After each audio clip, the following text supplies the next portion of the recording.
Well, hello and good evening, good morning, good afternoon, wherever in the beautiful world you are. Welcome to Solutions with Shanti on this beautiful Monday with very special guest, Beverli Rhodes. We are still on currently on Solutions. Not sure for how long we'll be here because we should have been back on Arrow already. But hey, yeah, we still are. But watch the space, guys. I'll keep you posted in terms of when we open again and back on Arrow. It should be by Wednesday or Thursday this week, but right now I'm having fun and games with YouTube, so we'll just see what happens. Anyway, I will keep you posted. Just one or two announcements. Firstly, I want to just say thank you so much to our new member, Paulette Bruce. Really, really appreciate you. Thank you so, so much. And while we're talking about membership, I have not forgotten about Leo Zagami's book club, as well as Samantha Plested's Q&A for members. That will definitely be coming on again the minute we're back on Arrow. So again, hang tight there with us, please. And this week on Friday for Patreon, a live Q&A with Jessie on Patreon. So I will invite the members can come to the Q&A as well, but you guys just need to email me and send me your address, your email address, please, so that I can, for those who are members on YouTube channel and want to join the Patreon, I can get you over onto Patreon, but I need your address, your email address. So we will be putting out notifications during the course of the week as well. So please just hang on to that. And while I just put my phone on silent as well. And I think that's all for the moment. But yay, that's just in terms of our notification, my announcements. And now, of course, I am super, super, super happy to be having with me very special guest. I say she's from South Africa. She says she's from the UK, but you're going to hear she speaks just like a Safa. She does. So Beverli Rhodes, who I've got to tell you was a renowned psychic back in the 90s. I remember the early 90s is when she came onto the scene in South Africa. And wow, she was all over. But anyway, maybe I'll just bring her on before I start waxing lyrical to this lovely lady, Beverli Rhodes. Hello, Hi. Beverli. Hoe gaan het? Yes.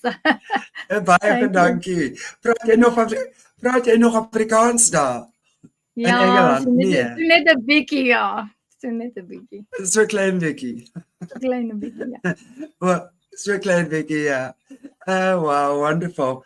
Beverli, I am so, so, so happy to have you on. And I mean, I'm just going to let the guys just have a little bit of background information on you, and you're welcome to add in whatever I'm leaving out here. But I remember you from the early 90s, and you were on John Burke's breakfast show. I remember you and him together. I mean, John Burke's was amazing. I love John Burke's on 702, right? I remember you on television. I remember you on Felicia Mabuza Subtle. I remember you on so many in magazines and all over. And you were really renowned as this country's, I would say, top psychic at the time. So, and it's really amazing for me to speak to you, because way back then, you know what it's like when I'm like, yeah, I so get this girl. I so get what she's saying. It makes such sense to me. And I think, me being someone who was also born gifted in that way, I was very much ridiculed as a kid because of the gifts I had, and stifled many of them growing up. but thankfully not for long.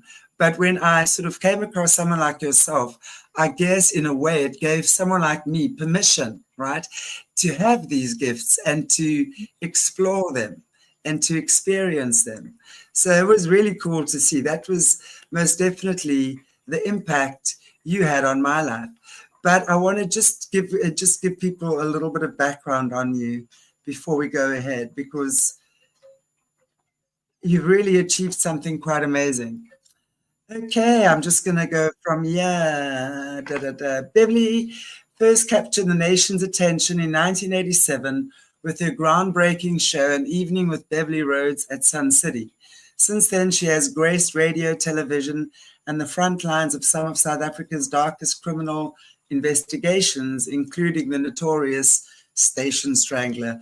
Jeez, we remember that guy. Don't be just horrible, man. But you know, he disappeared after he had 5 minutes with me. He ran away. I'm so grateful for that, and we're definitely going to go into those stories as well. Okay. But that one was definitely creep de la creep, that's for sure, right? That was my first. That was my first dead body. First child dead body was on Station Strangler. It was the one at the beach. That's the very, very first dead body I'd ever seen. One that had been unalived and was just there. You know, I just thought, okay, here we go. And you know, the guys I was working with, they never give you the heads up to say, you know what, you might want to hold your nose, or you might want to do whatever, because we're going to go and see a cadaver now. No, we're just going to somehow throw you in on the deep end and see how you fare. You know, they were running back to see whether I'd lose my lunch on the beach. I'm sure they do that. They definitely do have bets as well. Wow. Anyway, so you remain the only psychic to be officially featured in the SAPS, South African Police Service magazine, which is a historic milestone in bridging intuition with law enforcement. But now she's revealing far more personal and harrowing truths. And this is also, and we're going to definitely over the next few weeks get into all the nitty-gritties that we're allowed to, because you are allowed to speak for the first time in many, many years. And I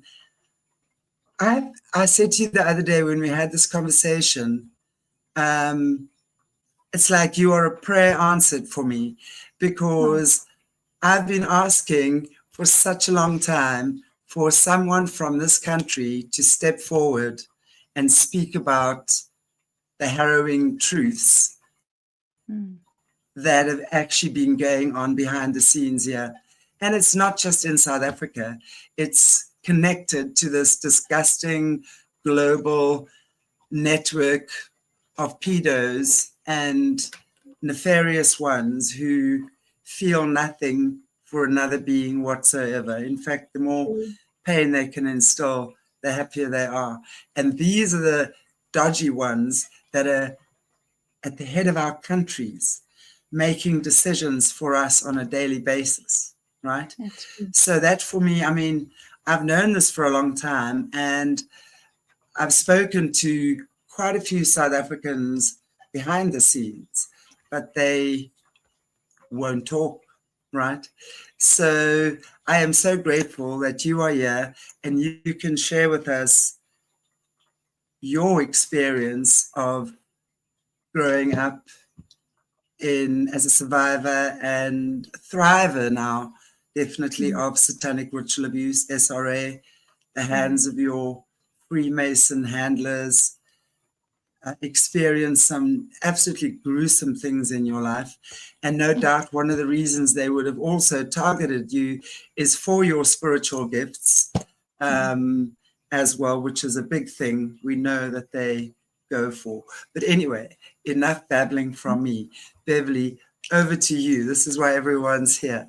So please share with us. Tell us who you are, how it began for you, and just from your childhood. Let's just take it forward. Okay, thank you. And that was really lovely. Thank you, Shanti, to say that, you know, I'm here to talk about, you know, what has happened in South Africa. Reason why I can do so is, A, I'm out of the country. which is good. I was asked to leave the country. Let's be clear. They said, you have a choice. You either leave or, and you can fill in the or. And so I kind of thought, maybe the or is a good When was idea. that? It was to 1999.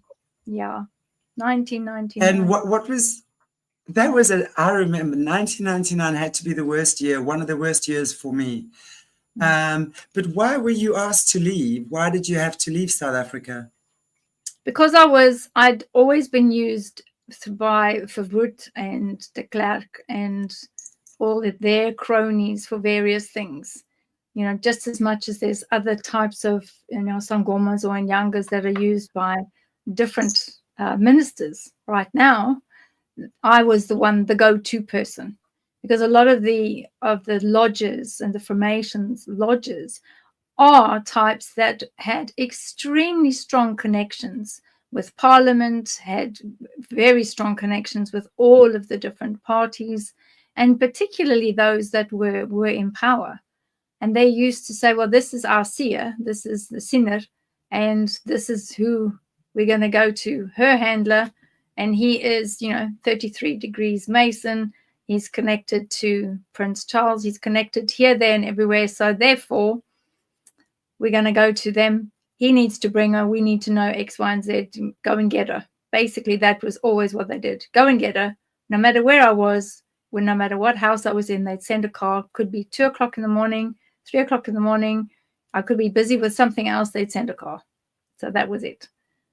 And unfortunately, I knew too many secrets, and, I was able to, stop all sorts of insurgencies happening, coup d'etats happening, and all sorts of stuff, goeters and goeters. And they said to me, right, we have got all your files, we've got everything.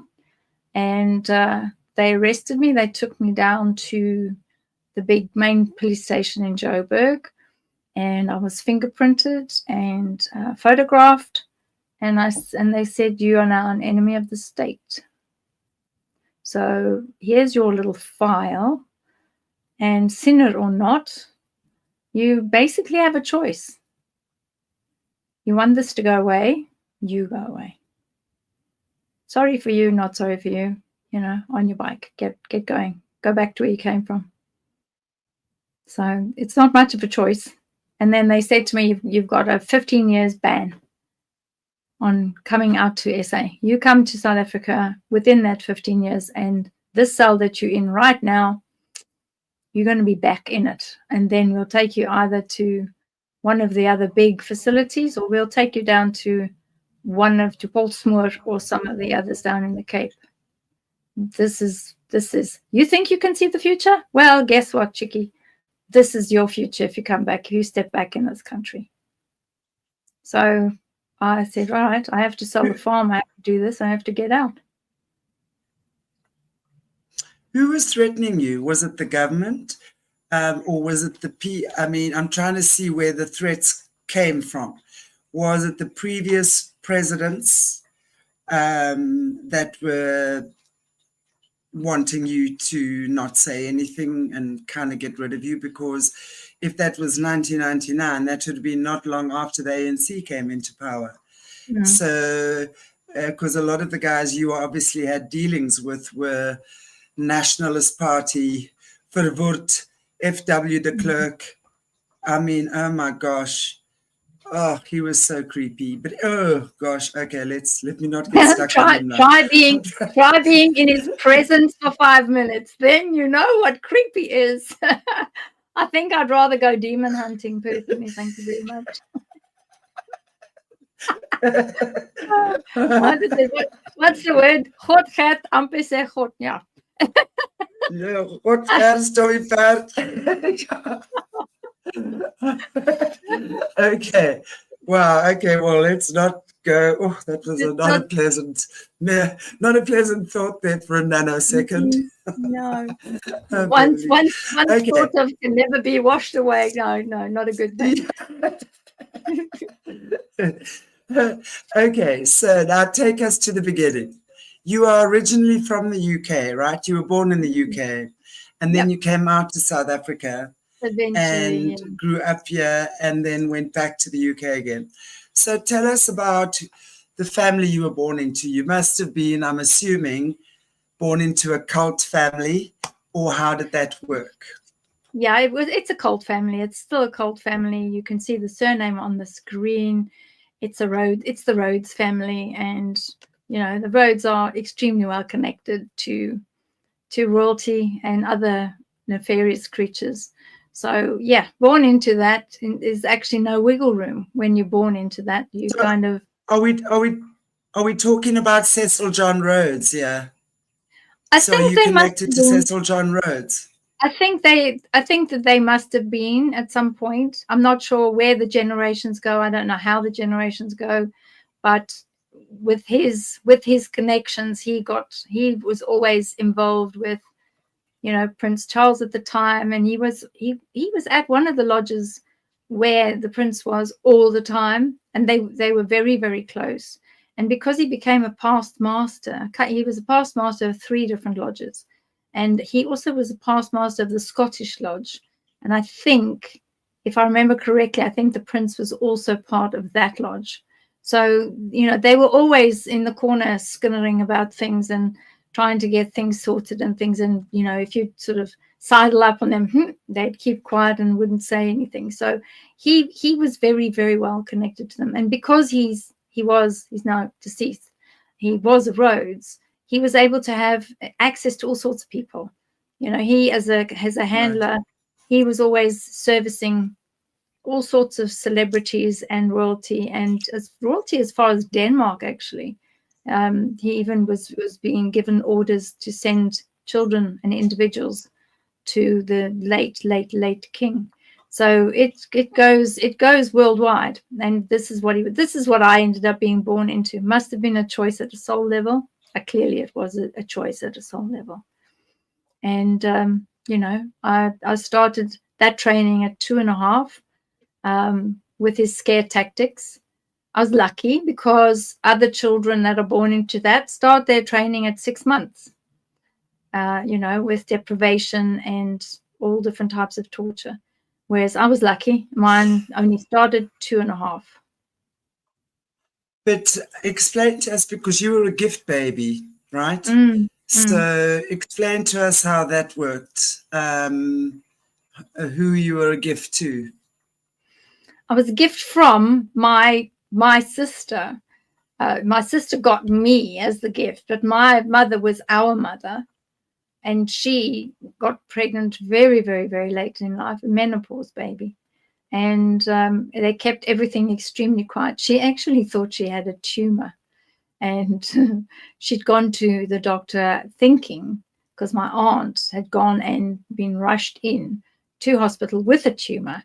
Same situation, same place, and this bulge was growing in the same place. So she had assumed that it was a tumor. And she'd gone into the doctor, and the doctor, you know, had a good look, and she sat down and said, well, when do I need to go to the hospital? He said, oh, no, it's fine. You don't need to go for at least another 6 or 8 weeks. You're not due until then. And she went home. She was pregnant. No. Oh, shame.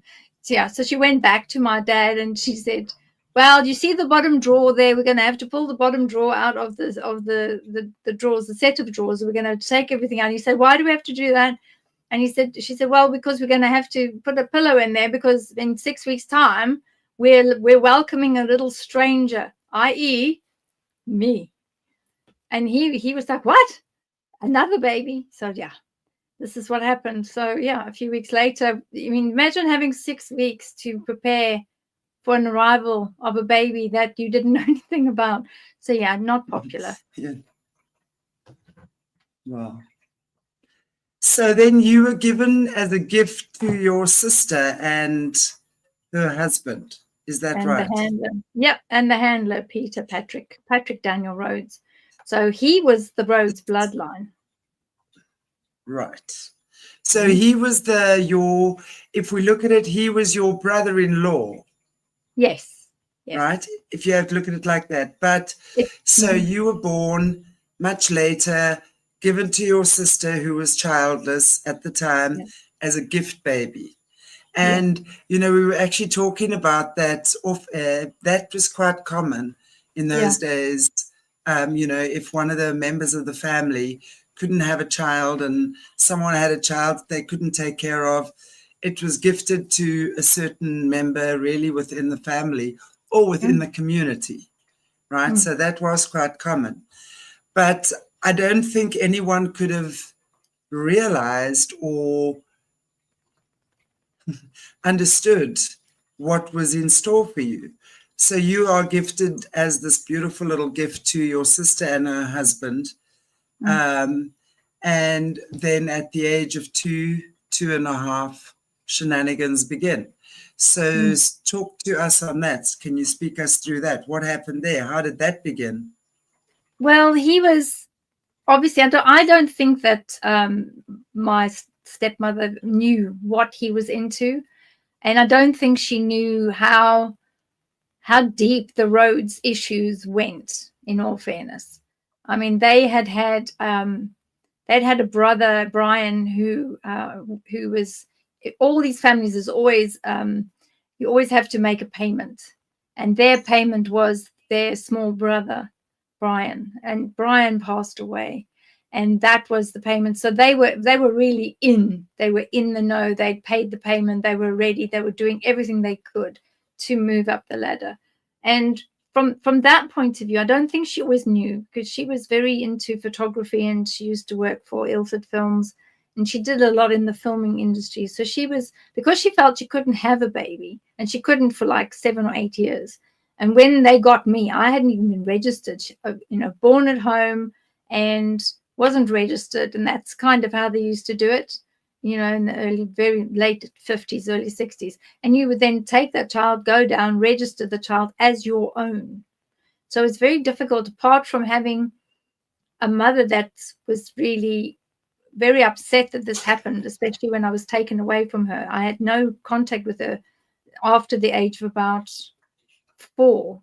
There was no contact with her at all. And they would never really tell her, how is she, what's going on? So it was a very difficult time, because she didn't necessarily want to do that, but there was no way they were in a position to do that, not at her age. So what happened was, I went to Christine and Peter. Christine carried on working. She did what she had to do. And then she came home and said, right, I'm home. I'm going to look after this child. And for a long while, about 2 or 3 years, she was really quite happy to have a baby, because it had bothered her tremendously. She was a bit of in her day, she was a bit of a Marilyn Monroe lookalike. She had this, ice white blonde hair, big blue eyes, very buxom in all the right places. And you can see why he went for her. But that was a totally different bloodline. That's the Stoneman bloodline. And the Rhodeses, they have a particular look that they like, and they like to have arm candy. Pretty much that's how he was all his life. And when she fell pregnant with the child that they had together, that's when all the nonsense, the shenanigans, as you said, started. So, 2.5, 3, that's when all the cruelty had started and the sadistic activities started, because he wanted to make sure he knew full well what was needed. He knew how he could move himself up the ranks. And by having a very innocent little girl that was very obviously gifted, that put him in a very strong position. And it's good for him, because I wasn't related to him. It's very easy to do this sort of things to these sort of people, to be sadistic to somebody that is no relation of yours. It's your wife's, your mother-in-law's child. So it's no relation of yours. It's not blood. You wouldn't do that to your own blood. So there we go. Very easy pickings. And this is when he started. And every time I didn't do something that I was meant to do, or if I didn't eat when I was meant to eat, or teach something when I had to, there was one of two things. It was either sit on the back step of the house, and you sit there until you're allowed to have your food, but then you have it outside like an animal on the step. Or the other thing was, we had a shed, and he'd make this very big tray from the oven, and he would go and purchase grasshoppers and hohos and bugs and things, things that you would feed to you know, a snake or a spider or something that or tarantula, you know, whatever. He'd go and purchase these from people that had pet facilities, and then he'd put them on the tray. And if I didn't do as I was told, he'd sit me on this little stool that was on the tray. And then I'd have to look down and see all these legs. You know, there's lots of legs. And oh my God. Yeah, you see all these horrors all over the place. And that's the other secondary torture is, or, you know, just simply just you get sent to bed without dinner. So you train yourself then not to worry about food. And that's how he started. So he'd identified you early on as someone who was gifted, and obviously he was already in the brotherhood, so they were already doing dodgy things with kids. So he'd already started the grooming process with you. Is it fair to say your sister or your stepmom, who was your sister, was not aware of what he was doing? Do you think she was ignorant to his? I think she was. You know, she was, you know, she wasn't the you know, the sharpest match in the box. You know, she was very, very arty. She loved her art. She loved what she was doing, and that was her total focus. And she did not have a mind for business. She couldn't have any time in her life for Freemasons. She used to, every time you say, I'm going down to, we've got a meeting tonight, and then you just hear her go, you know, and she'd go and do something else. She never had time for mainstream business or anything. You know, she's either always painting on her paintings out in the shed, or she'd be inside and she'd be drawing, or she'd be doing something. She never really, she was totally cold. This is where the Ice Queen, sort of the Ice Queen name came from, is because it's totally cold to me, totally cold to pretty much everybody. The only one she wasn't that cold to was her natural daughter. Wow. So again, I mean, I'm hearing what you're saying, and I'm also just recalling what a lot of other survivors have spoken about. You know, when we talk about the parental unit, and how oftentimes the father or the male would be the main abuser, but they would then have their wives or women or their women as these subservient, easily pliable, oftentimes hypnotized women that really were not present and not able to see what was going on with the child in front of them. And again, especially when her child was born, right, a few years later, then that baby, I have no doubt, would have become her main focus. Is that fair to assume? Yes, she was. I mean, when she was born, she was, you know, very, very beautiful child. She had the same thing, the ice white hair, the greeny gray eyes, the very, you know, porcelain skin, and they absolutely doted on that child. So, you know, it was always this mismatch between the two. I mean, people used to joke and say, you know, it's like Snow White and Briar Rose. But I myself being Briar Rose at the time, because I had pitch black hair. So yeah, it's quite interesting. So you must have felt quite ousted then as well. You would have then had that rejection programming going on at the same time, right? It was difficult, but she, you know, she was a very difficult baby. So, you know, Christine used to say to me, can you just sit with her on the couch for 5 minutes while I run the Hoover, while I run the vacuum cleaner around, because she just won't keep quiet. She was very, very busy baby. So I would sit with her and try. So she struggled. She really struggled. And because she was very arty, she used to, when she had 5 minutes, she'd be out the back and doing her paintings and things. And I think that was her way in which she could, you know, wind down and de-stress from everything that was happening in the house. And I think I think she knew more about what he was doing, because he was extremely good looking. He was, you know, women used to briefly exhale when he used to enter a room. He was like a Clark Gable drop, your neck is gorgeous. And women were always throwing themselves at him, trying to get into his good books. All the secretaries at work used to be falling over him. They used to fight to see who used to do his typing for him or do his work for him. He really, I think he had the ability, and I think he did used to utilize a lot of spells and a lot of different types of potions and things.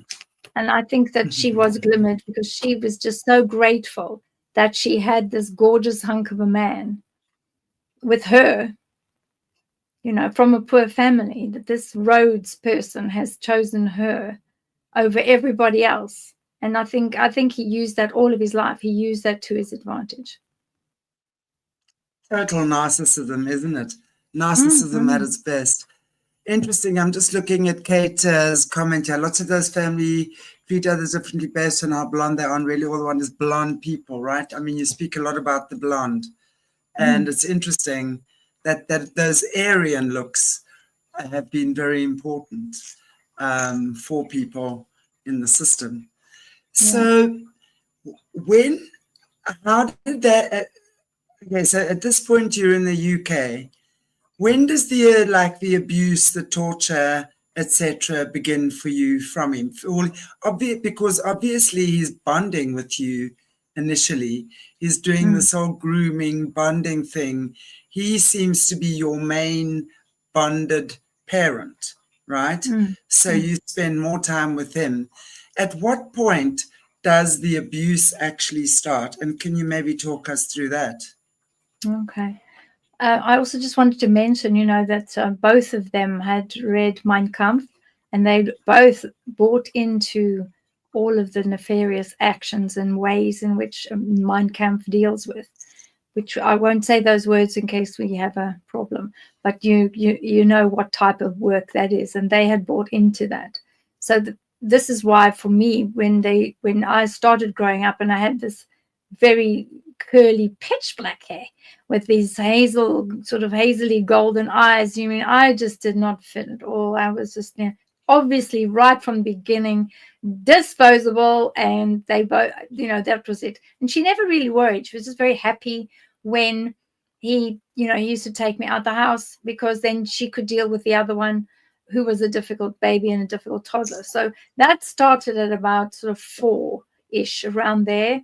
And he used to go to a very well-known British store that has a ladybird on it, and he used to buy me all these packets of knickers, and he used to hide them in the back of the Morris Minor. We had a navy blue Morris Minor that stank of petrol. Oh my goodness, it was really puffy. And we used to go and buy these, and I often used to think, why do I always get the new panties? Why? And the reason was because he was selling all the other ones. He had all these, what they're called snurges. The snurges used to say to him, when can I have those knickers? A snurge is a technical term or a known term within, I don't know what you call them, the PDF gangs. The snurge is somebody that buys little girls or little boys knickers.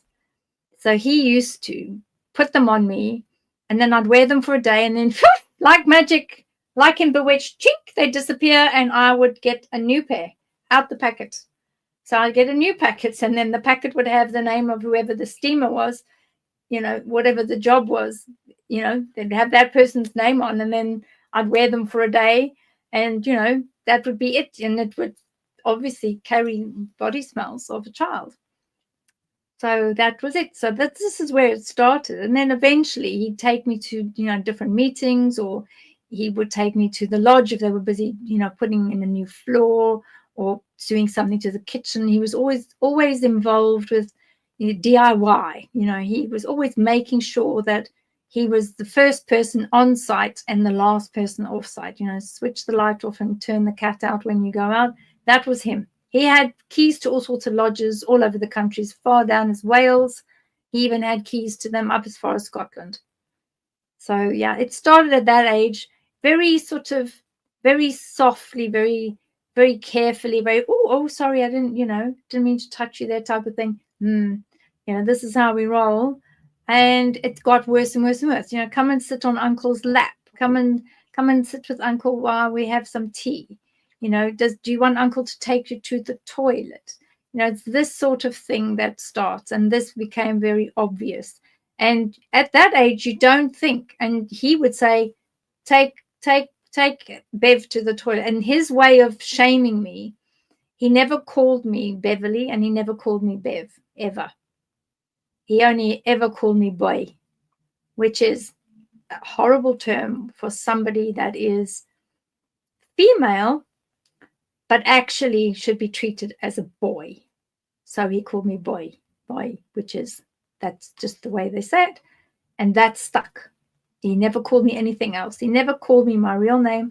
He would never call me anything other than boy, because that was the name that had the code attached to it, and that's the name that had all the actions associated with it. So I only realized that about 20, 30 years later. That's why he called me that. And so yeah, they'd start with that, and slowly but surely, apart from selling the knickers, there would always be little fluffy things that would happen, a little bit of a squeeze here, or let's try a new dress on. And you've got to take your dress off as a little one, and they have to take the dress off, because I couldn't dress myself at 3. There's 3 and 4. There's no way. Even later, 5, I was still battling to do buttons, and I only really learned to tie my shoelaces about 5, because it was hard. It was one of those things I couldn't figure out what needed to go there. And I have extremely long fingers, which is like, it's very, very long, and it's hard to get your, laces and things. So he used to make the most of all of those outings, shall we say. And he would say, but I'm going to take Boy to that particular facility. Anybody that's interested, I'll be there at this time till that time. She'll be with me. And, just come along and say hello type of thing. Come and have a cup of tea. And he'd be working on something or putting down a floor or whatever the case is. And he'd say, well, why don't you, take Boy to the toilet? She needs to go to the loo. Take her for a loo break. And guess what happens in the loo break? You've got to get your knickers off. And if you had trousers, you'd have to take your trousers off and then get onto the loo and do whatever. And all this time, during this time, there is that chap is there watching, listening, and apart from that, putting hands where you shouldn't be putting hands. That's how it starts. Wow. So the grooming, I mean, there's a real grooming process that goes along with that. Wow. So when you were going to these lodges, with him to these lodges, and where he was obviously doing work, but really exploiting you, what else started happening at these places as you got older? What did you start seeing? What were you? Well, they used to do some really strange things. They used to do. They used to bring other children. We used to end up having to get locked in a cupboard.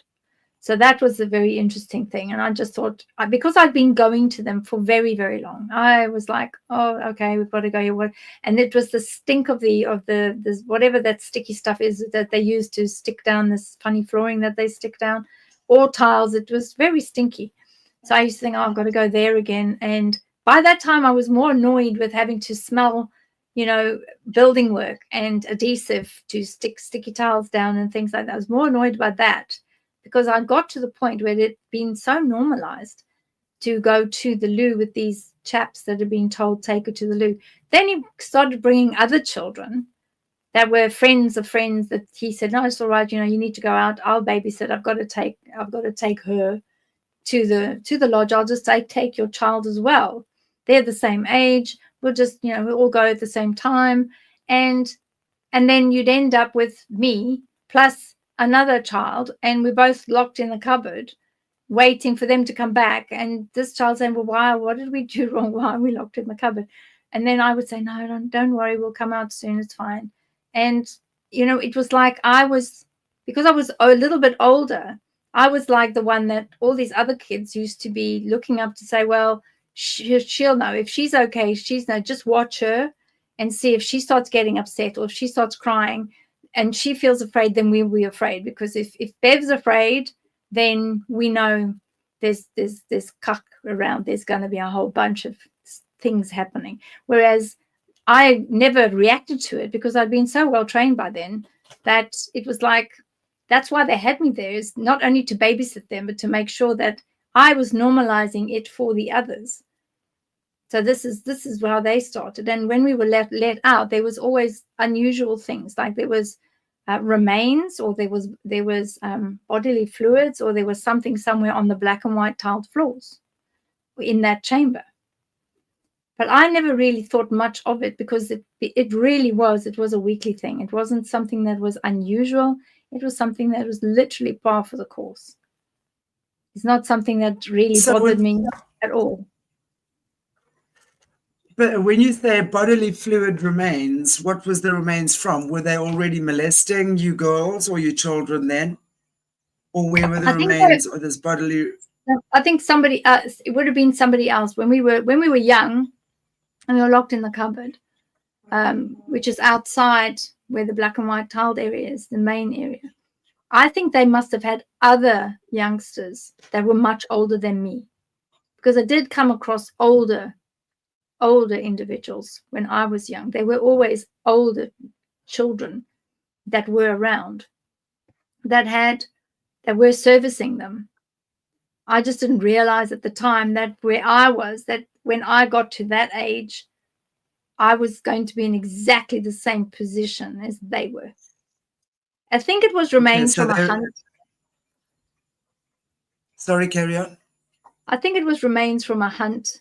It was because sometimes if there's child remains from a hunt, then they bring those remains back, and so that everybody has a piece of the action, so to speak. And I think because it was never something that was whole, you couldn't really make out what it was. You knew it was something. You knew it didn't have fur, so therefore it wasn't an animal. It had skin, so it definitely was not an animal.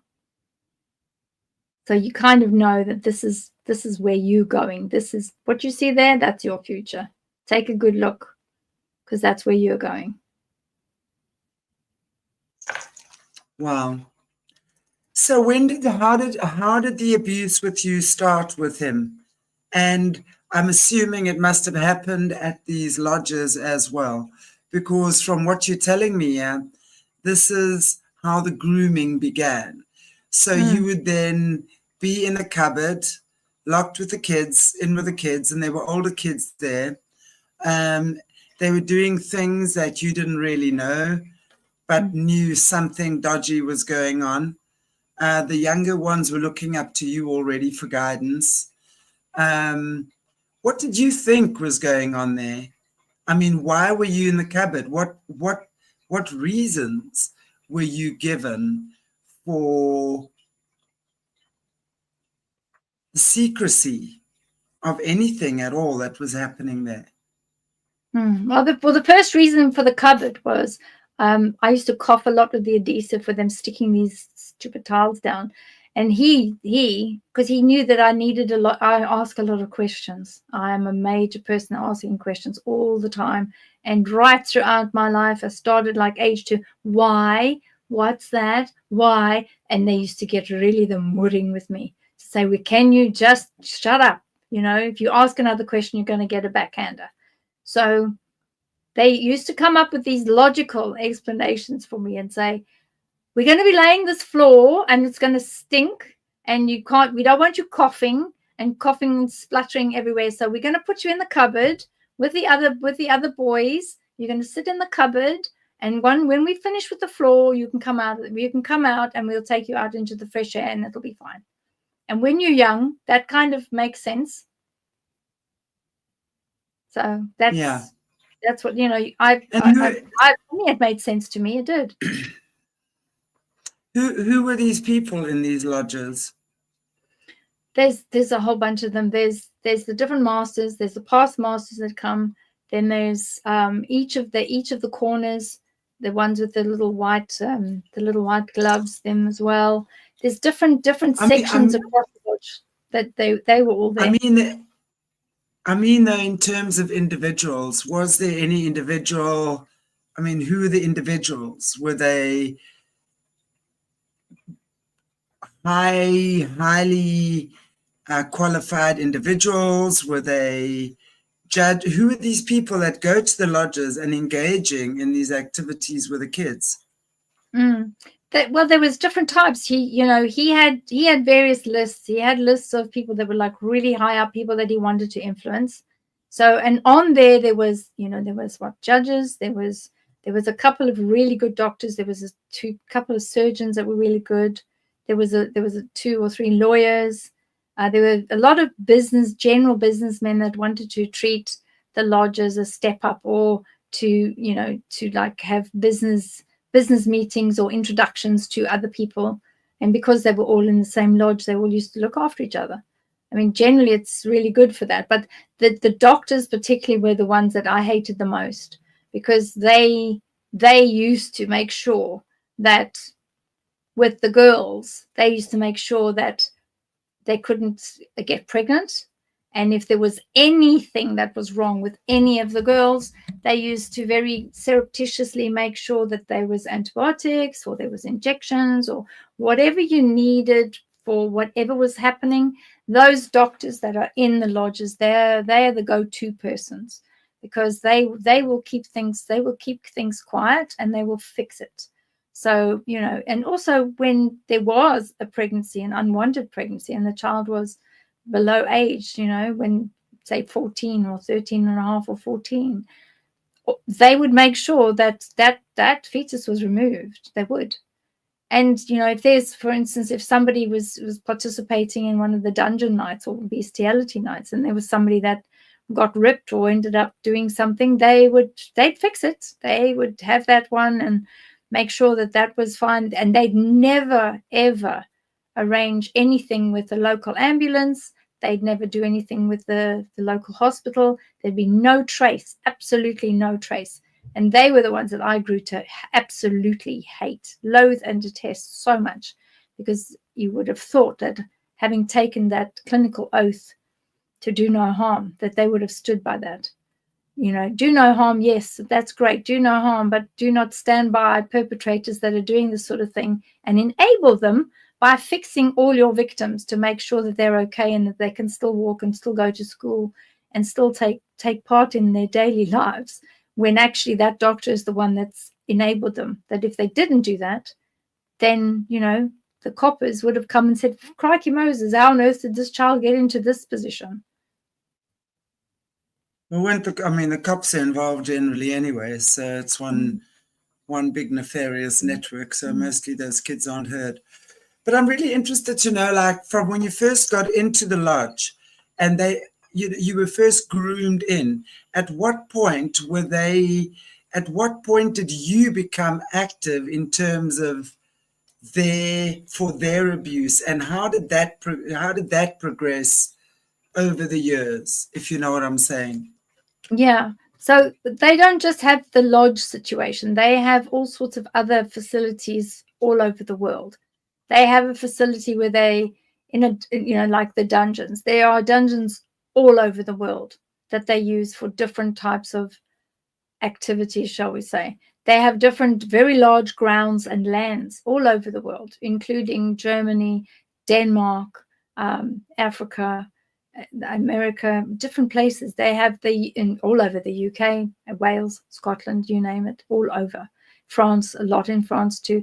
And they run these hunts where they use real people, real children, real individuals get set free. And it's a huge sport, and it's totally underground. Yeah. And it's part of the particular Masons, not all Masons, but specific Masons are involved with this, that are very high up. And they run all of that. So it's the hunts, and it's the dungeons. The dungeons, I think, are probably, I started seeing the dungeons and seeing the animals and seeing that probably only about 5 or 6. And then later, much later, be able to start being one of the participants in that. And I was a cleaner for the hunt, because if I had participated in the hunt, I wouldn't be here talking to you today. So I was just a cleaner for the hunt. Generally, the hierarchy goes that when you when you get to the point where they're not really interested in you anymore, so sort of about 14, 14 and a bit maybe, they start losing interest. You don't get as many calls, you don't go sent on as many jobs. Then you become a cleaner, and that's what you do. You're either one of the lookouts, a watcher, which means that you sit in front of the windows and you watch and you look, and then you raise the alarm the moment somebody comes that should not be coming to the door or that should not be coming anywhere near the facility. You raise the alarm. So that's one of the jobs you do. The other job that you do is you clean. So you take your bucket and your gloves, and you've got your Wellingtons on, your rubber boots, and you get given the sign, and that's it. You and a group of other kids that have gone through the same system, if you like, you then start picking up bits, whatever's left. And then you put them in the buckets, you take them back to the car, and then they would have arranged either with somebody that breeds snakes or somebody that breeds pigs or something similar. Usually it's the pigs, because you can hide anything with it. You pay a pig farmer enough and they'll hide whatever you're trying to hide. They'll eat anything, including the remains of a person. So that ends up going into the chain. The transition from you going from being an innocent child of just being taken there to sit in the cupboard and while your handler was laying the floors, to becoming someone who now cleans and sees what's going on. At what point did that happen? How did that happen? As you start getting older, the PDFs, they start realizing that this particular one is like nicely ready and won't fight and won't cause a ruckus and has been trained correctly, that you be a good girl, or if it's a boy, you be a good boy, you do as you're told. And it gets to the point where they start asking the handler, when I would like that one, and when is the time that you will allow me. And the handler will lay down the rules. So the rules with me were, there's no penetration with this one. You don't touch her. You don't even go in there. You do nothing like that with her, because that virginity is mine. That belongs to me. And when she turns 13, when her energies are right, that's mine. So you don't go in there. So that started already sort of 6, 7. It started. But they weren't allowed to, they were not, under pain of death, they were not allowed to touch anything under those areas, because that belonged to him. He made that very, very clear. And he was offered over the years, he was offered thousands and thousands of pounds to be able to take that.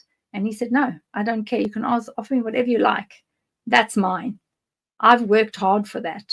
This child, I've worked for years to get that child to that point. That's mine, belongs to me. So he was very clear. So they could do anything else,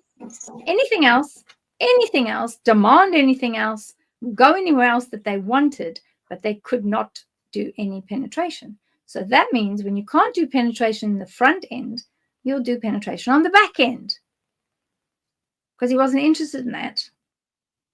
He was only interested in the front bit.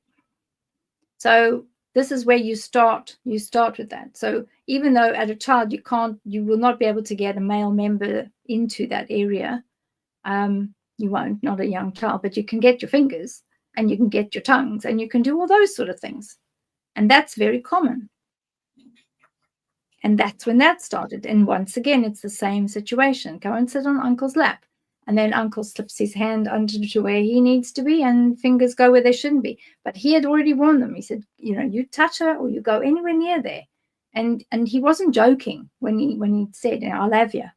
In other words, you it, mate, you gone. So they're very careful with those that are the fixers. The people like, Jimmy Savile, he was a fixer as well. And he always used to find all sorts. And they were pals, those two sods. Jimmy Savile and Johnny Savile, very, very pally with him. And between them, they all used to swap and change. And, oh, I've got this one, I've got that one, this is that one, this one's up and coming, should be ready next year. You know, you're an asset. You're like a racehorse, and that one should be ready to race. And sometimes they use different aspects where they'll say, you know, that one be ready for whatever, or be ready for theater. Theater is, in that particular one, theater is dungeon work, or theater is, you know, to work as in one of the bestiality nights or whatever. You know, they've got different comments and different things that they talk about, and it's very blasé.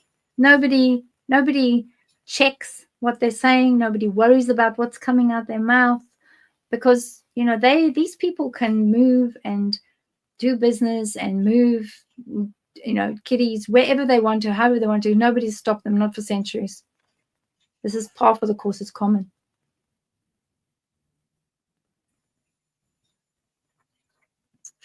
So are you saying that you kind of were involved with Jimmy Savile? Was he one of the people that frequented one of the lodges that you were taken to as a child? And Johnny Savile, that's his brother.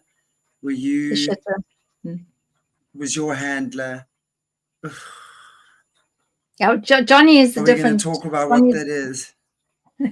Well, you know, brown sports or dark sports or. Hey guys, this is gross. This is gross. I got to tell you, graphic, I won't say. Like, don't say it. I think it's so important, actually, but it's absolutely. It just shows the level of depravity of the minds of these people. So, and guys, it's common.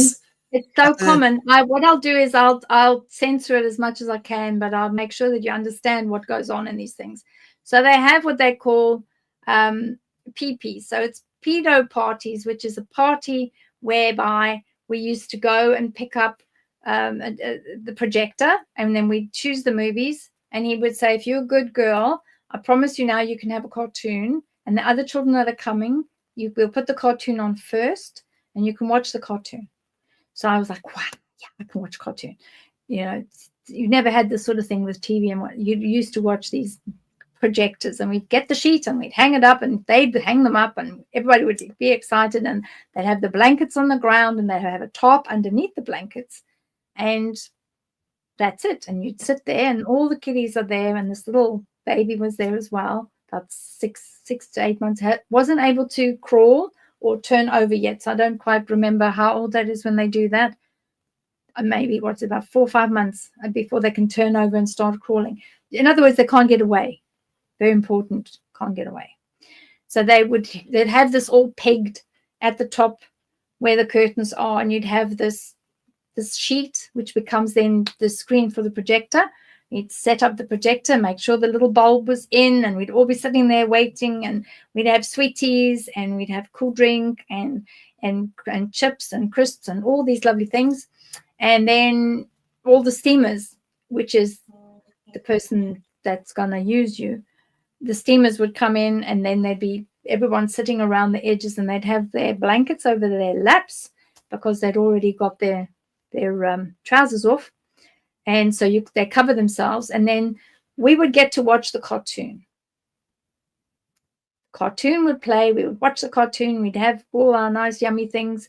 And in some of the yummy things, particularly the cool drink, they'd put things into the cool drink. Or if you were stupid enough to drink the water, they'd put stuff into the water. And this is it. And you'd feel a bit dizzy, or a bit groggy, or you'd see spots before your eyes. And it was always the water. And everything would be closed. So it would get, no matter, how big the lounge is or the front room, it's still getting pretty warm in there. So everything is closed, and they say, oh, are you getting a bit warm? And you go, oh, you're getting warm because they've put something to make you compliant in the water. Have some more water, drink a bit more water. You'd watch your cartoon, and then the men that had already chosen whoever it was, you'd get assigned to go and sit on that uncle's knee. He wants to give you some more sweeties, or he's got a dolly for you, or he's got whatever it is. He's got a toy car for you, or whatever the case is. And then this little one was on the floor, and the little one was sleeping and gurgling, and they'd taken everything off the child, and it was the Johnny person that was at that, and they'd all started with us, and because we were all a bit, puchite, and we didn't understand what was going on, I was looking at this child and I thought, my goodness me, that reminds me of what's at home. But nothing made sense at the time, because you've got the projector in the room, the projector's still going, you've got this whirring happening and the flickering of the light, which is that light from the projector. And you kind of see and you think, okay, that's interesting. And then suddenly you hear this and you think, okay, what's this now? And you get this terrible smell. And this person has now pooped on the baby, on its head and on its other area, and then absent, and then orgasmed all over the place, because that was his thing. He was into brown sports, and he was into golden showers and these sort of things. And then you'd have him and the child, and where they would just do their pees and whatever else, pees and poos, and that was it. And that baby that was on the floor on the tarpaulin would be covered in feces and wee, and that was it. And because you were a bit sort of not quite sure, you never really thought, you'd kind of think, what was that? But your nose doesn't lie. When you smell a poo, it probably is a poo. If you smell it, someone dealt it. That's it. That's it. Your nose knows. And it was only a couple of times that there was somebody that was like that was into brown sports, because in those days there was no place that you could go and pay somebody to participate in brown sports, particularly not a child that couldn't get away. It had to be a small one that couldn't get up and go, whoa, that I've got puffies on me. This is not a great idea.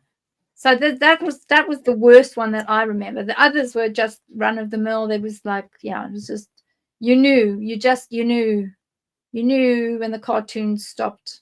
Here we go. And then you just count the squares on the ceiling, or if they had, like on the walls, if it had wallpaper that had a pattern on it, you'd start looking at it and saying how pretty it was. And later, when I started going to school and I could count, then I started counting. And that was then you knew by the time you got to 20, it was all over. But then not to say anything. But then as I got older, I got really, really hurtful, and I got very arsy and thought, right, I'm not standing for this. I'm not standing for this cuck. I'm going to say something. I'm going to do something. And and when I was much older, one of the guys had said, he pulled me over and he said to Peter, I don't want to do the deed. I just want to get in her mouth, and I want to make sure that's all I want. So he said, that's fine. So he basically paid for that. And I was so fed up with all of this nonsense that I thought, well, how can I retaliate? Because I couldn't retaliate because I was a very slight, thin child. I looked very boyish, very, very boyish, but I had the long hair and the big eyes and whatever. And that's why he just called me boy. And he came over and he started doing what he was doing, and he got his willy where he shouldn't have it. And I just thought, you know what, that's it, I've had enough now. And I just and I bit him. Dag, honey dang. There it is. Let's some Sedona cements, ne? And I was wondering when I was going to hear this kind of story. I love it. Yeah. Oh, I tell you. Gosh, I just thought, that's it. You dirty, dirty sod. And I've got a lot of teeth in my mouth, and I've got very long fangs, and I just So what And did he do? I have to find. I have to know what he did. you have to I know. have to know. And Well, he what happened to you after screamed. that? He screamed like a cat on a hot tin river. You know what? There's this, you know, this willy was out and went down, and there was like bits of things off, and because he hadn't been circumcised while he was up to that, and that brought the whole party to an end. Super fast, super fun, young Darcy, and that was it. So he said, "What did you do?" And I said, "Well, he was pushing too hard. It was sore, and I couldn't breathe." So it was like, and there was blood everywhere because I'd bitten him. And boy, did I bite him! I tell you. So he said, "That's it. We're going to have to go to the hospital." So he went to the hospital, and he had said to me, "I will deal with you when we get home. You're really going to wish that you were a good girl and you didn't do that." And at the time, I didn't think. I thought, well, what on earth is he? What is he going to do? He's going to take my supper away from me. Okay, sure. Is he going to put me on the back step again and, you know, layer my food on the step so I have to go and eat it like an animal? Okay, that's fine. And I was like going in my mind, I'm going through, am I gonna thank good for my chompers. Yeah, I've got good chompers. And is he gonna do this? Is he gonna do that? You know, and you know what, Shanti, the one thing that I never thought he would do, you know, I never thought he'd kill one of my animals, but that was the payment for that. So I had been given a beautiful little kitten, and he just grabbed me by my hair and he said, "Come out, let's go." He said, "We're going outside," and he never said to Christine, "Oh, we're just going outside quickly, and we're gonna just go." And he just took this kitten and he said, "This is a lesson, and this is what happens when you are not a good girl. You embarrass me like this. This is what happens. You think you're big now. This is what happens when you're not a good girl." And he took the kitten and he went, and he threw the kitten at the wall, smashing it to shribbons with its little brains. And I just stood there and I just looked at this, and then I started screaming and I ran inside. And Christine came out and said, "What's happened?" He said, "Oh dear, you know, the kitten managed to get into the road and it's been ridden over by a car." Yeah, but so that's how they work out what's your weakness. My weakness was my animals, not me, because I couldn't care about me, but it was my animals. My animals were my weakness. I mean, I have to say there's a special place in hell for people that have done stuff like that to animals and children. I know they do that a lot with a lot of the survivor stories. They always will go for animals in these disgusting, whatever these Satanists are, that use animals for blood sacrifice and magic and steal their souls and stuff like that. I mean, and the more pain that they inflict, the better it is. That is just horrific. So I want to just find out from you. Okay, this is all happening while you're still living in the UK, United Kingdom, right? Yeah. Okay.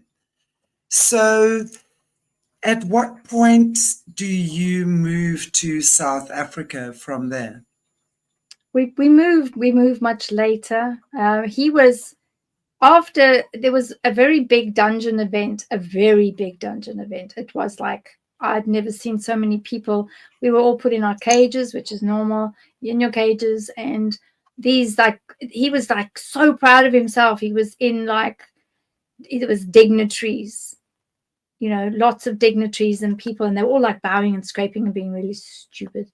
And, you know, it was one of those where you think there's something different about this event. It was a huge event. And he'd organized this event. It was at one of the big places, well-known area for the dungeon activity. And there was going to be, like, they don't call it a floor show, but the only way I can describe it to the listeners and the viewers is the only way you can think about it is if you can get your mind around it. It's in the middle, and things happened in the middle where everybody's watching, and it's the children are the star of the show, but then the secondary star of the show is the animals, and particularly dogs, big dogs. I am terrified of big dogs. To this day, I'm terrified of them. And it's not because of the dog, it's because of what used to happen. And what they do is they've got a handler, animal handler, not a handler like of us. And the handler goes and finds a bitch that's in season and collects the mucus and collects that red stuff that comes out, as well as the mucus, and they collect this for a period of time. And what they do then is they take that and they put that onto the back passage, and they also put it onto the female passage. And so the poor male dog is like, they're going mad in the cages because they want to fight each other. The male dogs want to fight each other because now they're going absolutely dilally because they can smell this. And they think, there's females around, and they just want to bite each other because there's so many females around and they're not out of their cages. Absolute pandemonium. And there's lots of cheers and everybody's enjoying it. And then they say, right, this girl is with that dog and this girl is with that dog, etc., etc. But they take them that are older. You've got to be of the right size for the dog. So they're not small dogs. They're big dogs. They're like Great Danes, Alsatians. They need to be able to see the willies, and they need to be able to see that. So they don't choose fluffy dogs, and they don't choose dogs that that are not very obvious, that you can see the what's that's at the end hanging down, and they've got to be able to see the willy, and they've got to be able to see everything, because that's what they get off on. And then somebody will hold the child, however old she is or he is, and that is on the part that needs to be penetrated. They will bring the dog in, and a male dog, when he smells that, he will say, right, she's ready, that's it, and that's it, off they go. And that's the great cheers, and that's a fantastic floor show for them, is this whole gedunte happening in front of you. So this is what goes on in some of these big dungeon nights. But in that dungeon night, there was somebody there that was so impressed with my handler that he handled that so well. And it was like one of the best shows. And it doesn't matter that one of the girls died because they tried to get a donkey to penetrate her and she passed away. And that's when you get, the doctors to come in and, say that she died because of different reasons. Doesn't matter. It was a fantastic show. It was great. And you can do this and you can do that. Somewhere then, I don't know, because I was still in the cage, but somewhere there he was, he was talking, skinner. He was talking to these other people. And he had got offered to go and run South Africa. And when I mean run South Africa, I mean run the bottom feeders, as in run the movement of Africa children's all across the place. This is what we want. This is how it is. You've done such a great job here, buddy. As far as Scotland and Wales, etc., you've done all of this for the UK. The Prince, all these celebrities, etc. Now we want you to take the same service and go and replicate the same service, but not here, out in SA. And this was the final moment. It's safe to assume then that people like Prince Charles, who's now king, was participating in these activities, some of which you've mentioned at the lodges, because he's well known to have been friends. It's well known that he was friends with Jimmy Savile. Oh God, I can't say that other one's name. So we're talking upper echelon here. That you were seeing and obviously noticing and being a part of that, you had to clean up and do the cleanup operations and stuff like that. Yeah. But they also used to participate, these type of dungeon events. If somebody wanted to participate in something, the greatest aspect is they're very sadistic, and they like to inflict the pain, as you've said. But rather than leave a trace of semen or leave bodily fluid, including feces and urine, they will then very cleverly, and I thought about this many years later, and I thought, why did they never, at this big event, why did they never actually do anything to that degree where someone could say, I saw that person, shafting that particular person and leaving a trace, i.e. bodily fluid trace? Because what they used to do, and this is an inside little tip, the sadistic side is they used to do fisting. So they would roll a fist, put their fingers in that particular way, and that's what they would use, because one hand would be up the top doing what they're doing to the child, and the other hand would be somewhere else. I'll leave that to your imagination. And it wouldn't be the dominant hand, it would be the less dominant. So if you're right-handed, that would be sorting yourself out. The left hand would be the one that would be penetrating the child in that way as a fist. So that's why they can never catch them. No DNA. Yeah, no exactly. DNA left behind. I was going to say, that's insane. But also we know that these operations are so well oiled. They're so slick. Yeah. They're all involved. The justice system is involved. The judges and lawyers and doctors are all involved in these things. It's absolutely horrific to hear this again. Honestly, just the depths of depravity that kids have been subjected to.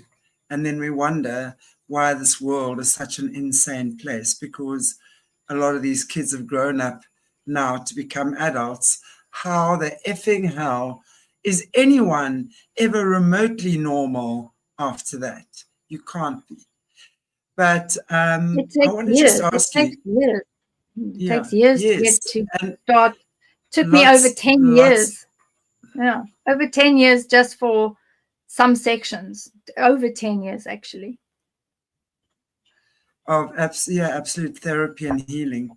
So I want to go back to when you spoke about earlier, and your virginity was his for the taking. Yeah. So I would imagine that would have been probably after you had your first menstruation.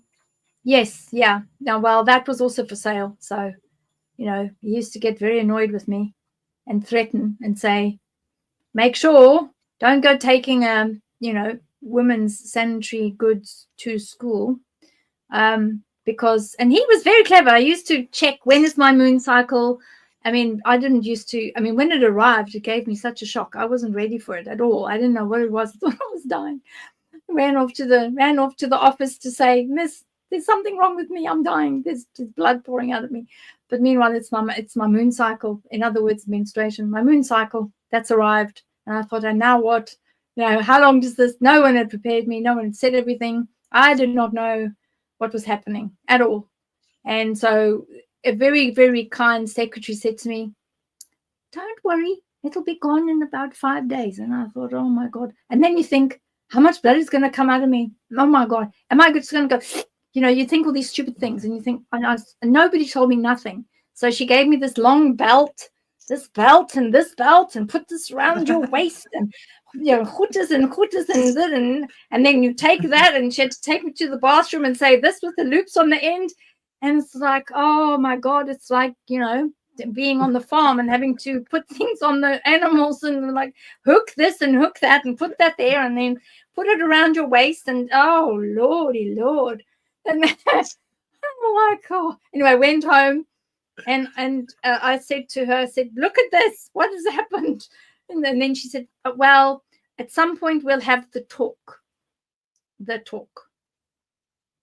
And she said, just don't say anything. Just go upstairs and have a bath and go and lie down. And I'm sure it'll be fine. You can take some aspirin and it'll be okay. In a few days, it'll be gone. And then I'm like, okay, it's gone. But I didn't ask, is it going to be back again? They didn't tell me it was coming back next month. So I didn't know all of that. So, but then the very next month he says to me, don't go running off to the secretary at school. What happened last time, that's going to happen again. And, and just go through it and make sure, but just make sure you bring your knickers home. Because eventually I thought, no, I've got to go to the office because the back of my dress had a patch on it. And I went, and my teacher said, go to the office. I went to the office and they gave me these really, really ugly knickers that were just like the pits, that were all scratchy and horrible. And again, another one of the Kotex with the loops on it, and off we go. And I got home and he said, oh, you went to the office? I said, yes, I went to the office. He said, where's your knickers? What have you done with them? And I said, I threw them away. And he said, why did you throw them away? You should have brought them back in a plastic bag or just wrap them in newspaper or wrap them in something, even if it's just paper. I brought them home. And I said, well, no, I've thrown them away in the bathroom. So I got into trouble for that. And he said, next month, you don't throw them away. You make sure that you bring them home. And I thought, oh, this is like, okay, I'll do that. Not thinking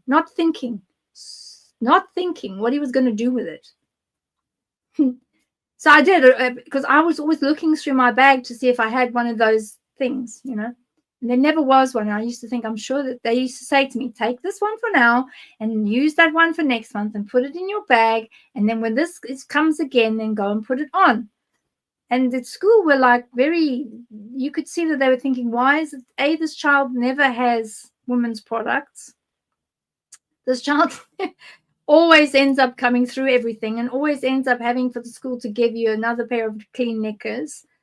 And you could see that the secretary was getting a bit like, this is happening like now every month with this kid. This is not a good situation. So then he changed his tack a bit and he'd allow me to put one in my bag, but he would say, the one that you come on, the one that it shows itself, bring that one home. So I would bring that one. He went and sold it, the git. So he was selling that too. So it was That's the little girl's necklace. We've been hearing about that a lot. I mean, yeah, we hear about that a lot, the menstrual blood and the market for that. And I mean, obviously, it's part of it's so sick, man. Wow. And gosh, while I was still untouched, while I was still virginal, supposedly, I was, because the hymen was still intact. The semen hadn't gone by that time. And by the time, things had moved on, by the time I got to about 12 and close to 12 and a bit, and he was sort of watching and he was looking at the cycle and seeing, and he would say to me, right, it's time. And I thought, time for what type of thing? And I think, we've got another job we're going to go on. What's going to happen with this one now? And he was, this was like, it was his moment. It was this is it. I'm going to have what I've worked so hard for. And just before the 13th, when all the cycles come in, when all the energies come in, that's when he decided, right, this is mine. I'm having it. I've worked hard for this. So he made sure Christine wasn't around. He made sure his own child wasn't around. And he then created this whole ritual. And it was during a moon cycle. So there was never any risk of pregnancy or anything like that. And, once again said, let's have a drink of water, make sure we're hydrated, and let's have a drink of water. And even by that stage, I still hadn't realized that the water was always the carrier of whatever it was that they used to sedate us with. And that was it. And he put down these special items with symbols and codicils on them, codes and sigils underneath my bottom. And that was to take the flow as well as the semen. And then he had, what he had been wanting all those years, he managed to have the hymen to himself. And he was very, very happy with himself. And that's what he did. So he R-worded me that and was, you know, so proud. I mean, it was a very proud moment for him. And he cleaned everything up and put me in pajamas and put me into bed and folded everything really carefully, because I was looking at him through sort of these watery eyes and thinking, what on earth is he doing? And I remember it very clearly because I said to him, I'm very sore. You know, what's happened? And he said, no, don't worry, you'll be fine. You'll get used to it. Cheers, mate. And that was the first, and that was it. Oh, that's just horrible. I'm so sorry. Gosh, so you were not actually, I mean, he knew that he was saving you, and you were basically his virgin. Yeah. But you didn't know that. So you didn't expect what happened when it happened. No. From him. No, because up until that point, there'd been no penetration. Up until that point, exactly. it was the back passage. They were not allowed to touch or get in there or do anything in there. So it was always external. The front was always external. It was always on the outside. It was always very messy, but it was on the outside. And it, you know, you could not go near that. But things changed after that because, you know, he'd got what he wanted. And he used to say to me, well, the joke is that you've lost your virginity, but you know exactly where it is because I've got it. That was his biggest. He used to cackle and laugh at that, like, oh, yeah, you know, you've lost it. But you know what? I've got it. And that's what all the sigils are. And that's why virgins are, well, they're such a high price. You didn't lose it. You didn't lose it. He stole it. Yes, he stole it, but that was his joke. Mm-hmm. You know, you've lost it. I've got it. Gosh. Oh, you know, I don't even want to say what I feel right now, but I feel like I could get violent with him right now. Well, luckily, he's not alive. He's not alive. He died an awful death. And, you know, that's the one consequence of his actions. You know, he was behind bars in an area where they had to keep him severely sedated because he was so violent. And, you know, he abused and tried to throw some of the nursing staff out of the window. They had to move him to a lockup environment because he was so bad. So his end days, they were not. That's the only, you know, solace I have is that, yeah, his last days, he was a shadow of himself, and he didn't have what he had when he was, yeah, young and handsome and did all these things to get wherever he wanted to get to. And you know, he's really paying the piper now, isn't he? Because at the end of the day, he's had to go to the hell that he's created for others and experience life or his spirit experience or further experience those realms. Anyway, I'm not here to judge him. And I know we're kind of getting on in time. Okay. And I know that, but maybe you can just talk to us. How long after this was it that you came to South Africa? Oh, I can't really remember the exact ages. I don't actually remember all of the ages. I battled to, you know, the move and all of this. I battled to understand when the move was and what it was. I remembered, you know, what was happening in the Cape area and how he was and what she was doing and how she was.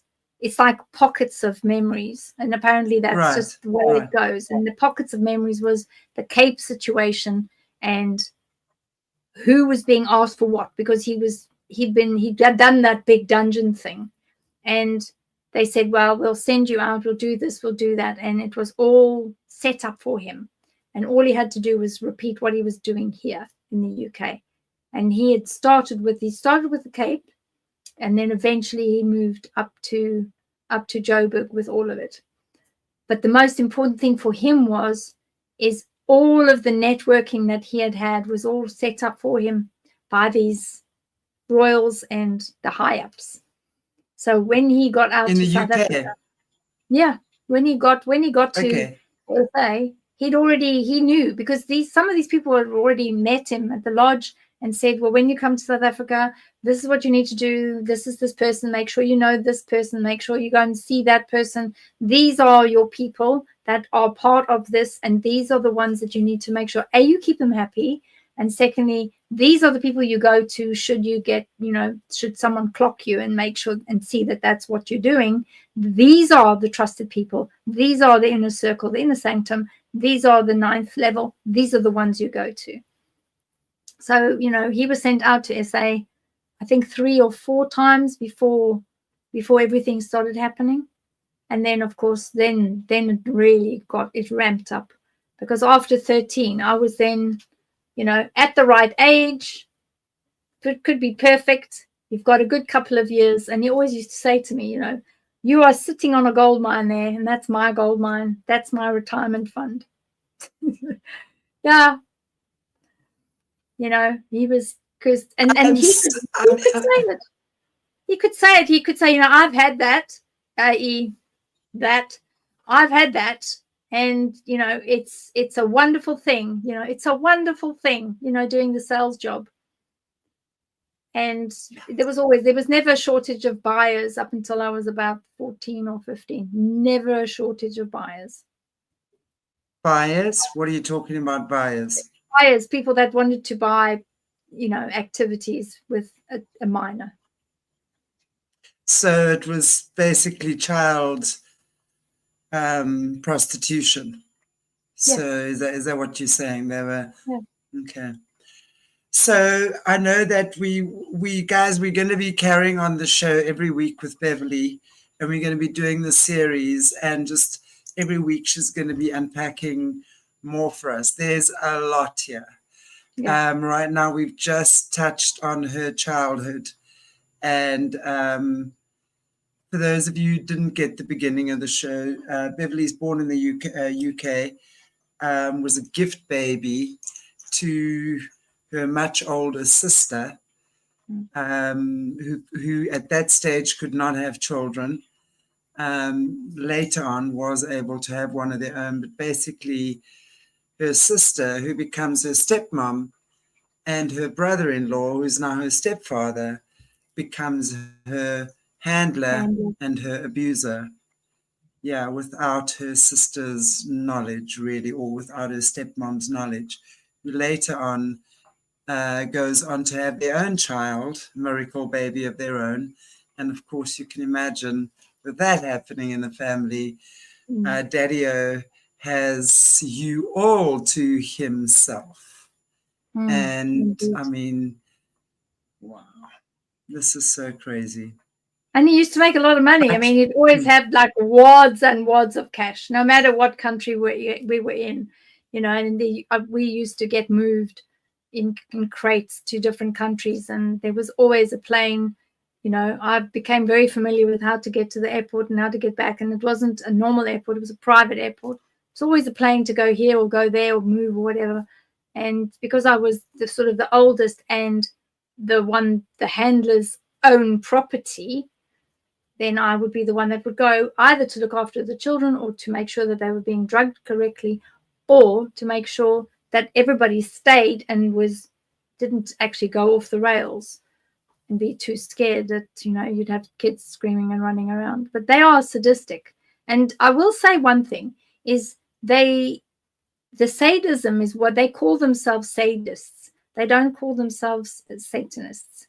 They call themselves sadists, because really that is the Luciferians are the ones that are more involved with that particular side, but the sadists utilize these we call them the dark warriors, and those are a totally different level, and they're the ones that bring everything up, because they all work together at different levels. They all look after each other. All the dark ones are all integrated and related. Oh, absolutely, they are. They definitely are. I mean, it's unbelievable, actually, when you see how this network across the globe, the upper echelon, it's so well integrated, and such a well-oiled machine. It's unbelievable. I want to just see, maybe, yes, I'm not sure if you can answer this. Yeah, what is the royals and or the Mormons who participated in Denmark, and where in Denmark did it happen? I'm so surprised it happened. Yeah, and Denmark is well known, Hula, for their shenanigans. Yeah. It was one of the main Denmark main palace. Coming out of the palace, there is a passage that's covered, that a lot of the personal protection unit for the king, for the past kings in those years, 60s, 70s, the king used to have them shuffled up and down that well-known pathway by his personal protection and his guards. And there are people who have looked after the guards, and some of the guards have spoken out, and obviously, they were silenced. But this is well known. Pretty much most of the royalty are related to the British royalty anyway, and they all have the same proclivities. And Denmark definitely had youngsters, mainly girls, ferried up and down the back passages, ad lib, by the protection unit, and it was absolutely common knowledge. It was just kept from the public. No, absolutely. But also, when we see at these royal gatherings, whatever public gatherings with all the royal families and stuff, and we know now, for those of you guys who've been watching this channel for a number of years, Jesse Zabota, actually just here, has done these decodes on the royals and the hand symbols and all their sigils and stuff. The Danish royal family, I mean, they are right in there. There's not one that isn't. There's not one that isn't. Yeah. And yeah, I've heard stuff about them, but I don't know. Let's see. Hula Shiza kings are very human and very loving towards they always will give you that perspective. That's part of what we call the cover life. They cannot show in public beating their kids up, because that would show them for who they are. So they're always going to pretend. If you look at any royal family, they're perfectly dressed. That's how they dupe the public. That's how they pull the wool over our eyes, by pretending that everything is so beautiful and pretending that there's all this glitz and glam. They pretend to do that to their children. Meanwhile, back at the ranch, yes, Miss Fiji, most definitely. The Netherlands, Prince Bernhard, he was extremely well known for, him and Ratzinger, in fact, were very well known for their small human sacrifices. Ratzinger and Bernhard of the Netherlands, yes, they are. They were well known to have child hunting. They were always doing child hunts together. Those two. Ratzinger. Yeah, I cleaned in Brussels. I cleaned in Brussels, and I've cleaned in Germany, different hunts. And when I went back, Explain cleaning. I mean, we on this channel are not. We know what child hunting is. We know. We understand that part of what these royal families do and these elites do is that they will have kids, that they put them out there, and obviously, from what I understand, there are certain kids that the expendable kids. Yep. There are certain kids that are allowed to be unalived, and there are those that are not allowed to be unalived. You can grape them, you can hurt them, you can do other things, but you cannot unalive them at all. So, and I know sometimes they're wearing different color T-shirts. I know some of my South African survivors talk about the teddy bear picnic that they would go on here in South Africa. That's called the teddy bear picnic. But explain to us being a cleaner for these events. A cleaner is someone that is a trusted individual that's usually a teenager. So it's someone that, like me, has come up through the ranks, that has seen pretty much all the nonsense that is part and parcel of what you see. So basically, there's not much that you won't get triggered with anything. You'll just look at it. Okay, fine. Here we go again. There's nothing really that can go in front of you that if you see it that you're going to react to, because basically you've seen everything. It's par for the course. It's normalized for you, and this is the level that they get you to. That if it involves a human person, it's normalized. You don't say anything. You don't do anything. You don't react. You just go and clean up. So once they've had their fun and the bits and pieces are left, you will then go with the rest of your fellow children or teenagers, and you will go and pick up whatever you need to pick up. And every single country has got a pig farmer or a snake farmer, or even in other countries, like in South Africa, there's the alligator farm, and there's a crocodile farm, and there's a cheetah farm as well down in the Cape. And there's another cheetah farm as well up near the game reserve. But anyway, I digress.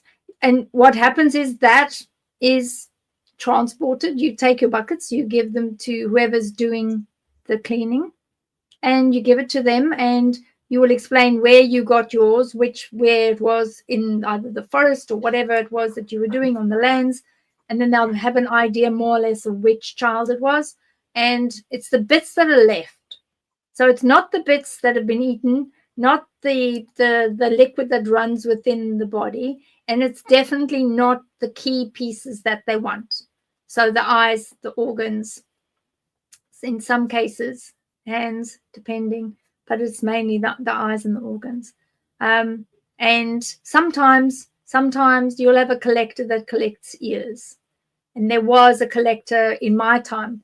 There was a collector, which is why I used to sit like this, because I used to think, oh, what, he's not going to have my ears. And, he had ears threaded on a necklace. And no, come now. No, you cannot be serious. Yeah, that's Stop. why I used to cover my ears. My ears. I do cover them, because they used to say I've got such tiny, pretty little fairy ears. I think, oh, what the they're going to take them. But then he said, they won't take yours. Don't worry, they'll take someone else's. But yeah, that's what he used to pay for. So when you're at the hunt, he would say, you can, I'd like a couple of ears, preferably matching. Matching would be good, And then he sounds German. Was he German? Yeah, some of this SH1T going down, and whatever's left is then scooped up, put in the bucket, and closed off and transported locally. They don't take it anywhere else. It's local. It's literally down the road. That's how close it is. It's literally down the road. And this is like in the dead of night, and it's in the middle of nowhere, and that's it. You just go and get rid of your gloves and your tools and whatever else, and go and wash up and go to bed. So it's always those that have been through the system. So it's the remains of children that have either been unalived in the hunt or at some function, whatever, that you would be then cleaning up after getting rid of their remains, feeding it to the cheetahs or the lions or the alligators or the pigs or the snakes. Yeah, that's the job. Because, you're getting too old now, Cookie. You're too old, Cookie. You're getting to 15, and, no one's really going to be interested in you anymore. We've got a different job for you. So that's the job. And they sell it to you as a better job than the other job. It's like, that's a better job. Okay, that's fine. And at first you get told it's animals. But then when you realize that you've got a face looking up at you from the bucket, you kind of think, I don't think that's not an animal. It's actually a person. But then you're at that point where you've been drugged for so long, you've had substances given to you for so long, and this is why they use the older teenagers, because you're coming to the end of your usefulness. You do get paid. Well, I never got the money, but he did. You know, he would run a crew of us, and we were the ones that were always together. We were always the ones that were the main ones, and that those are like his, you know, they call them, they've got their own slaves. So he had his own group of slaves, his core group, and those are the core group, and then somebody else has got their core group, and that's how you know, there are many celebrities that are core groups, that are breeders. They run dungeon breeding houses across South Africa. South Africa is a great hunting place. They love hunting in SA. It's the best place because the lands are huge, they're vast, they're not patrolled in any way, shape, or form. And if you happen to miss a bit, which sometimes you do miss a bit, you know, when you're trying to clean as quickly as you can, you know, you'll miss a bit of a nose or a finger or a toe or something. You'll miss something. You know, you don't always catch everything. So South Africa is great because, you know, you've got whatever wild animals are out there at night.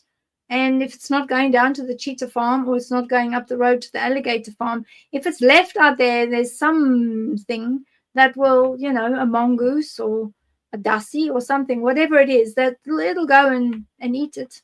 So it's a great place because nobody can hear you scream in Africa, that's for sure. Where in Africa where in South Africa were these hunts taking place?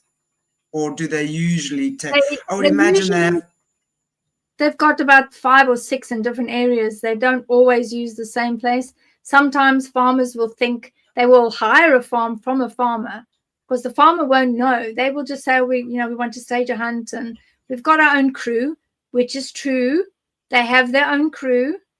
They have all their own buckies, and they have all their own transport, and they have all their own loaders and beaters, and, you know, they will bring in to the farm. They will bring in animals, and they will say, right, this is what we're hunting today. They'll bring in fowl and guinea fowls, and they'll bring all that, let it go. And, you know, they initially, once the farmer comes and checks it out, says, oh, okay, it's just a guinea fowl hunt or whatever, boring, just get on with it. So they're very clever. They will set the scene, and then later. That is disgusting. So they actually will go to some farmers and hire their land to do a hunt with their own. And I've never heard of this ever. Normally, if you go hunting, you know, you would be hunting the farmer's animal. I mean, he would say, okay, there's your designated animals. You're not allowed to shoot that one, that one, that one. You can go for whatever, you know, he will allocate what animals. I've never heard before of these guys going to farms, bringing their own fowl or whatever it is, and then pretending to hunt them. But then in the meanwhile, so how do they bring the kids in then? Well, they only ever bring the kids in at night under basically cloak of darkness. They're in a truck, they're in cages. So if someone was looking, they'd see cages. They would assume this is a bunch of impala that's going to be, that the side is going to be opened. You know, when they set the wild animals free, they bring them in a truck, and then they open the side. And I've stood on the side before when the impala, they're beautiful, when they jump out, or the kudu and springbok, and when they jump out, you know, if whoever it is bought from an auction a huge amount of animals, they just open the side and they all jump out of the side into the bush. So those kids will be in there when they're setting those animals free. That's how it works. In plain sight. So somebody has bought a whole bunch of springbok or kudu or whatever. If they're in this realm, inside there is going to be under tops and under where those animals are going up and down. Inside those crates are going to be the children that's ready for the hunt. Because as far as they're concerned, the assets are the same.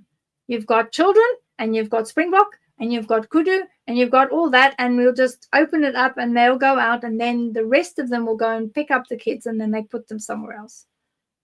And they're then hidden until the hunt. And usually they won't bother with the impala. Somebody will go and, you know, bag an impala or someone or a kudu or whatever they've bought for that reason. And these are, it's common, you know, these safari game park places, you know, it's, you do not know what's going on behind there. That's what's happening. They're going to have a shoot or a hunt, and they're, yeah, you know, I'm going to bag an impala, I'm going to have a springbok, or, you know, I'm going to get a wildebeest or something like that. What else have you gone and bagged? Because who checks? Nobody checks. Nobody goes out into the bush. When you're in the veld and you know, you've got your beaters and they're beating with the sacks and they're doing whatever, they're not going to check that it's a kudu that's running. They're not going to check, you know, that it's the springboks that are running, whatever that's been booked. They're not going to check that. And then if you haven't got the kill that you need, they will go and find that impala or whatever you've booked, and the staff will come back and then bring it back to, you know, and they'll bring it round the back, weigh it, take the photos, do whatever. That's the hunt. Then they won't really worry too much. And a lot of these places they've got either the prey animals separately, obviously. The prey animals are separate, and then they've got the usual animals that would be preyed upon. They're separate. And it's so easy, you know.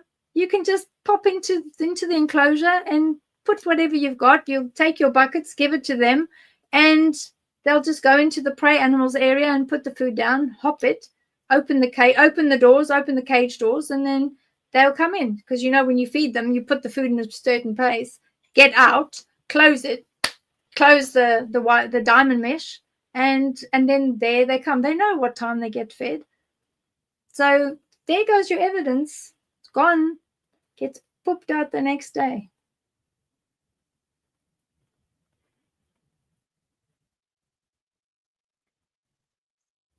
Okay, well, we're definitely going to be talking further on this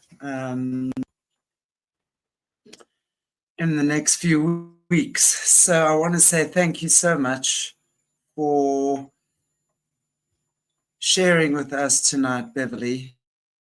It's a pleasure. I hope I didn't shock. I think I shocked everybody a little bit too much.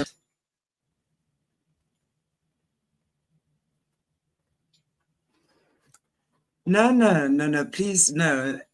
Everything